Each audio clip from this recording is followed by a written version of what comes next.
సిర్పూర్ నియోజకవర్గ ఎమ్మెల్యే పాల్వాయి హరీష్ బాబు గెలిచిన తర్వాత ఆయనకి ఏం చేయాలో అర్థం కాని పరిస్థితి ఉంది.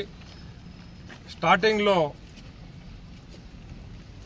2 నెలల్లోనే నేను ఇవన్నీ డెవలప్ చేస్తున్నా, రైల్వే బ్రిడ్జ్ కట్టిస్తున్నా, ఇక్కడ అందేలి బ్రిడ్జ్ కట్టిస్తున్నా, నేను 100 రోజుల్లోపు ఈ ఎమ్మెల్యే గెలిచిన తర్వాత ఇన్ని ఫండ్స్ తీసుకొచ్చినా అని చెప్పిండు. తర్వాత 100 రోజులు అయిపోగానే 100 రోజుల్లో నేను 100 కోట్ల రూపాయలు తీసుకొచ్చినా అని రైల్వేకి వచ్చినాయి. గతంలో అండర్ బ్రిడ్జ్లు శాంక్షన్ అయినాయి, అయ్యి అది అందేలి బ్రిడ్జ్ది, ఈ రోడ్డు సిర్పూర్ రోడ్ది, ఇవన్నీ కూడా మేము సీతక్క గారు ఇచ్చిన తర్వాత డెవలప్మెంట్ వర్క్స్ గురించి ఇవన్నీ పెండింగ్లో ఉన్నాయనంటే పొన్నప్ప గారు మేము మాట్లాడిన తర్వాత ఇవన్నీ వస్తే 100 రోజుల్లో 100 కోట్లు తెచ్చినా అని చెప్పి అబద్ధాల మాటలు చెప్పుకున్నాడు.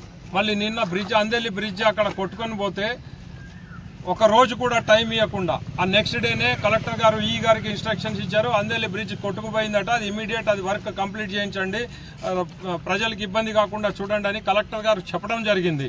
ఆల్రెడీ జేసీబీలు ట్రాక్టర్లు అక్కడ పనిచేస్తూ ఉంటే అక్కడ టెంట్ వేసుకుని నిరాహార దీక్ష కూర్చుంటున్నా అని చెప్పి అక్కడికి వెళ్ళిండు. చాలా విడ్డూరంగా ఉంది. ఆయన అక్కడ ట్రాక్టర్లు వర్క్ చేస్తున్నాయి, జేసీబీ పనిచేస్తూ ఉంది, పక్కన టెంట్ వేసుకొని కూర్చున్నాడు. అలా ట్రాక్టర్లు పనిచేసే కాడనే దీక్ష విరమణ చేసినట్టు కూల్ డ్రింక్ తాగుతాడు. ఇది అంతా చాలా విడ్డూరంగా అనిపిస్తుంది. నీకు పని ఏమి లేకపోతే నేను పని చెప్తాను రమ్మని చెప్పి సిర్పూర్ శాసనసభ్యులకి నేను మీ ద్వారా మీడియా ద్వారా నేను విజ్ఞప్తి చేస్తున్నా. దయచేసి హరీష్ బాబు గారు, మీ కాక ఇక్కడ ఉన్న భూముల్ని కబ్జాలు చేసుకుంటున్నాడు, ఇక్కడ ఉన్న రైతుల దగ్గర భూములు కొట్టేస్తున్నాడు. ఇక్కడ చెడువై దగ్గర బోయిరోళ్ళు, అది వాళ్ళ ఇంటి పేరు బోయిరోళ్ళై వాళ్ళ భూములు ఆయన పేరు మీద దొంగర పట్టాలు చేసుకొని ఇప్పుడు వాళ్ళ భూముల నుంచి ఎల్లగొట్టే పనిలో ఉన్నాడు. ఈ అన్ని ఇట్లా భూములు కబ్జాలు నువ్వు పాల్వాయి రాముల భూమి కొట్టేసినావు, నీ కాక ఇప్పుడు బోయిరోళ్ళ భూములు కొట్టేస్తాడు. అదే కాకుండా ప్రతి మండల హెడ్ క్వార్టర్కి వెళ్ళి కొంతమందిని బ్రోకర్లను పెట్టుకుని నిన్న చింతలమానేపల్లి మండలంలో ఆ దుర్గం సుగ్నాకర్ని పెట్టుకుని అట్రాసిటీ కేసు ఫైల్ చేయించి వాళ్ళ మీద ఒక 8 లక్షలు ఇస్తే నేను ఆ కేసు తీయించేస్తా అని చెప్పి మాట్లాడుతున్నాడు. దాని రికార్డింగ్స్ డబ్బుల విషయం మాట్లాడమని వేరే కార్యకర్తతో, మీ బీజేపీ కార్యకర్తతో మాట్లాడే రికార్డింగ్స్ మా దగ్గర ఉన్నాయి. ఇప్పుడు కావాలంటే నీకు బహిరంగంగా నేను వినిపించడానికి సిద్ధంగా ఉన్నా.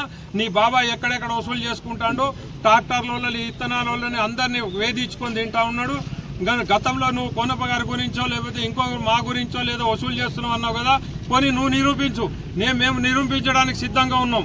నువ్వు ఏదైతే చేస్తున్నావో, నీ కాక ఏం చేస్తున్నాడో, మీరు చేసే లత్కొర పనులన్నీ కూడా మేము నిరూపించడానికి సిద్ధంగా ఉన్నాం. మీరు అర్థం చేసుకొని నీ కాకని ఇక్కడి నుంచి వెళ్ళగొడతావా లేదా పబ్లిక్ వెళ్ళగొట్టేదాకా చూస్తావా ఒక్కసారి నువ్వు ఆలోచించుకో. రెండోది, నువ్వు ఎన్ని అబద్ధాలు మాటలు చెప్పి నువ్వు నిన్నటిదాకా పోడు భూముల విషయంలో మాట్లాడిండు. నువ్వు కొండపల్లిలో చెడగొట్టినవు, అయిపోయింది. 2017 సర్వే మాకు దమ్ముంది. 2017 సర్వే నెంబర్లో రైతు ఫారెస్ట్ అధికారులు దయాదండం అని చెప్పి ఆ భూములు 500 ఎకరాలు వాళ్ళకి ఇప్పించినావు. నువ్వు ఉన్న భూములన్నీ పోగొట్టినావు, వాళ్ళందరి మీద కేసులు బనాయించినావు. ఇవాళ గిరిజనేతర్లకు కూడా మేము సామరస్యంగా మాట్లాడి పరిష్కరించిన చరిత్ర ఉంది. ఇవాళ వేరే గ్రామానికి పోయి నేనేదో చేసినా అని చెప్పి ఆయన చేసిండు, నేను కూడా చేయాలని ఇంకొక గ్రామం పోయిండు, అంగ్సాపూర్ గ్రామానికి. అంగ్సాపూర్ గ్రామ ప్రజలందరూ ఆల్రెడీ ఇత్తనాలు పెట్టుకున్నారు. వాళ్ళ జోలికి మళ్ళీ వెళ్ళి వాళ్ళని రెచ్చగొట్టి అవసరమైతే అధికారుల మీదకి ఉసిగొల్పాలనే ఆలోచన ఉన్నాడు. నువ్వు మంచి చేయకపోయినా చెడు చేయకు తండ్రి, నువ్వు అర్థం చేసుకో.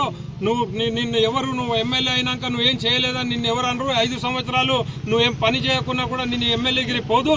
దయచేసి నువ్వు law and order problem create చేయకని చెప్పి నేను ఇక్కడి నుంచి ఈ సందర్భంగా తెలియదలుచుకున్నా.